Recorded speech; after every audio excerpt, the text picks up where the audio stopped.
नमस्कार दोस्तों, राधे राधे। तो शुरू करते हैं आज का हमारा ये प्यारा सा वीडियो, प्यारी सी कहानी।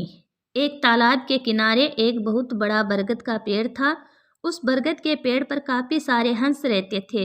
वह सभी हंस दिन भर तालाब में मोती चुगते अपना पेट भरते। उसके बाद जैसे संध्या काल का समय होता, वह सभी हंस उड़ करके उस बरगद के पेड़ पर आकर के बैठ जाते हैं। प्रिय दोस्तों, जो वह बरगद का वृक्ष था वह एक घनघोर वृक्ष था। सभी हंस बरगद के पेड़ पर बैठने के बाद अपने आप को सुरक्षित महसूस करते थे। सभी हंसों की पत्नियां जब भी अपने बच्चों को जन्म देती, जब भी वह अंडे देती, उसी बरगद के पेड़ में देती और वहीं पर अपने बच्चों का लालन पालन करती, क्योंकि वह बरगद का पेड़ इतना विशाल था, किसी शिकारी को कुछ दिखाई नहीं देता था। इतना घनघोर बरगद का पेड़ था तो सारे हंस अपने आप को सुरक्षित महसूस करते थे। प्रिय दोस्तों, उस बरगद के पेड़ के अंदर जितने भी हंस रहते थे, उनमें एक बुजुर्ग हंस रहता था।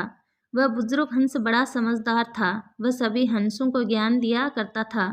जो भी कोई हंस गलती करता तो उनको समझाने का कार्य वह बुजुर्ग हंस किया करता था। प्रिय दोस्तों, उस बरगद के पेड़ में ऐसा कोई रास्ता नहीं था जो शिकारी लोग उस पर चढ़ सके, इसलिए सभी हंस सुरक्षित रहते थे।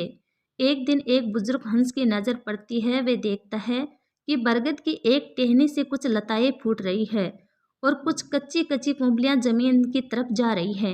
ये देखकर वह बुजुर्ग हंस बड़ा चिंतित होता है और सोचने लगता है कि यदि उस बरगद की लता अगर जमीन तक पहुंच जाती हैं तो ऊपर चढ़ने का रास्ता बड़ा आसानी से बन जाएगा और कोई भी जीव जंतु, कोई भी शिकारी उस पेड़ पर चढ़ जाएगा और वह जब चढ़ जाएगा तो हमारे लिए खतरा बन जाएगा।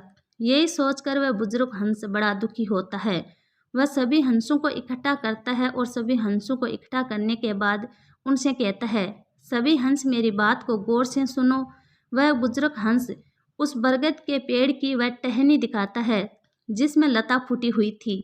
वह बुजुर्ग हंस सभी हंसों से कहता है, बरगद की उस टहनी पर लता फूटने लग गई है और यदि ये लता बड़ी हो जाएगी और ज़मीन तक पहुंच जाएगी तो बड़े आसानी से कोई भी शिकारी इस लता की सहायता से वृक्ष पर चढ़ सकता है और जब वह वृक्ष पर चढ़ जाएगा तो हमें भारी नुकसान पहुंचा सकता है। लेकिन उस बुजुर्ग हंस की इतनी बात सुनने के बाद कोई भी हंस उसकी बात पर गौर नहीं करता। सभी हंस उस बुजुर्ग हंस से कहते हैं कि लता बहुत छोटी है, जब ये ज़मीन तक पहुंचेगी तो देख लेंगे। अभी इस लता से कोई खतरा नहीं है, अभी तो ये ज़मीन से बहुत ऊपर है, अभी तो इसे बढ़ने में बहुत समय लगेगा, तब तक देख लेंगे, कोई दिक्कत नहीं है। सभी हंस इस बात को कहकर बुजुर्ग हंस की बात को टाल देते हैं। प्रिय दोस्तों, अब वह बुजुर्ग उन्हें बार बार समझाने की कोशिश करता है, लेकिन कोई भी हंस उस बुजुर्ग हंस की बातों पर अमल नहीं करता। वह जो भी कहता है हवा में उड़ा देते हैं और उस बुजुर्ग हंस से कहते हैं कि तुम अब बुजुर्ग हो चुके हो, यदि कोई शिकारी भी आ भी जाता है तो हम देख लेंगे। वह बुजुर्ग हंस बड़ा दुखी होता है, परेशान रहता है। अब उनको ये चिंता सताने लगी कि जैसे ही ये लता जमीन तक पहुंचेगी तो इस बरगद के वृक्ष में रहने वाले हंस सभी मारे जाएंगे। इसको ये खतरा महसूस होने लगता था और उसी खतरे को महसूस करके बुजुर्ग हंस बड़ा दुखी रहने लगा। प्रिय दोस्तों, अभी एक दिन की बात है। सभी हंस प्रातःकाल होते ही बरगद के पेड़ से उड़कर झील में चले जाते हैं और वहाँ पर मोती चुगते हैं, दाना पानी खाते हैं, अपना पेट भरते हैं। उधर एक शिकारी उसी रास्ते से गुजर रहा था जिस रास्ते में वह बरगद का पेड़ था। तब वह शिकारी उस बरगद के पेड़ को देखकर सोचने लगता है कि जरूर इस बरगद के पेड़ में कोई परिंदे रहते होंगे और हो सकता है कोई हंस भी बैठते होंगे।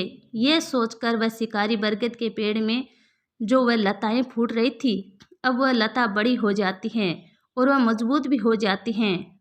तो अब वह शिकारी लता के सारे लता को पकड़कर और बरगद के पेड़ के ऊपर चढ़ जाता है और बरगद के पेड़ के ऊपर चढ़ कर के पूरे बरगद के पेड़ में एक जाल बिछा देता है। जाल इतनी बारीकी से बिछाता है कि परिंदों को नज़र नहीं आता और वह बड़े आसानी से बरगद के पेड़ से लता के सहारे नीचे उतर आता है। अब वह अपने घर को चला जाता है। प्रिय दोस्तों, अब जैसे शाम के वक्त सभी हंस उस बरगद के पेड़ पर आते हैं। अब उनको वह जाल दिखाई नहीं देता।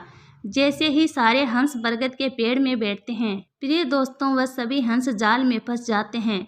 जाल में फंसने के बाद वह फड़फड़ाने लग जाते हैं, निकलने की कोशिश करते हैं, लेकिन उनको निकलने का कोई रास्ता नहीं मिलता। अब वह जाल में बुरी तरह फंस जाते हैं। काफ़ी हंस तो चिल्लाते हैं, किसी को आवाज़ देते हैं, कहते हैं कि हमें बचा लो, लेकिन उनकी सहायता करने वाला कोई नहीं था।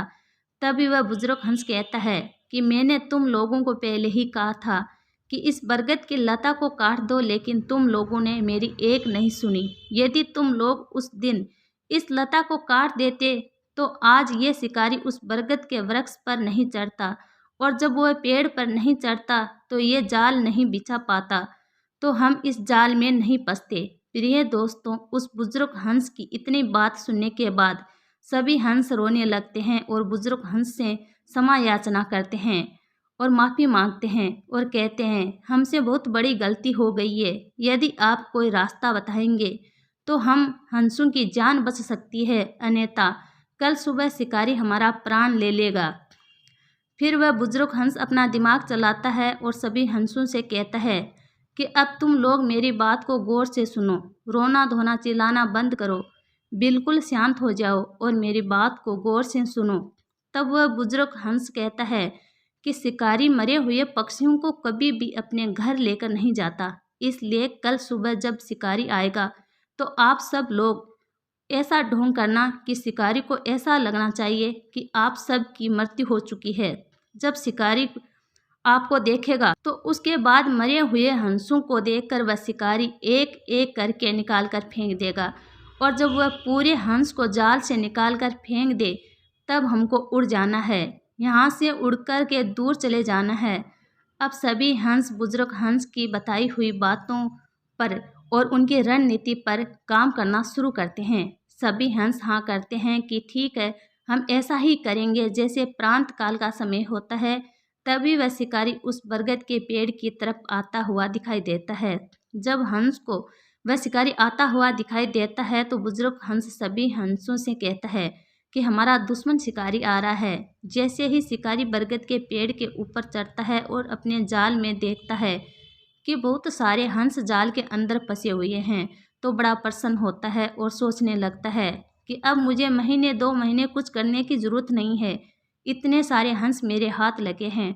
अब धीरे धीरे अपनी जाल को नीचे उतारता है, और जब वह नीचे उतारता है तो देखता है कि कोई भी हंस अपने पंख नहीं हिला रहे हैं, क्या मर चुके हैं।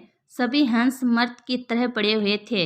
यह देखकर वह शिकारी बड़ा दुखी होता है कि मेरी सारी मेहनत बेकार हो गई, ये तो सारे हंस मर चुके हैं, एक भी हंस जिंदा नहीं है। उनको उठाकर एक खुले मैदान में ले जाता है और एक एक हंस को निकालकर बाहर फेंकता है। इसी तरीके से वह शिकारी सारे हंसों को जाल से निकालकर और मैदान में डाल देता है। जैसे ही शिकारी सभी हंसों को निकालकर मैदान में फेंक देता है, तभी सारे हंस उड़ान भरते हैं और आसमान की ऊंचाइयों में उड़ जाते हैं। यह देखकर वह शिकारी बड़ा दुखी होता है और सोचने लगता है कि यह चमत्कार कैसे हुआ।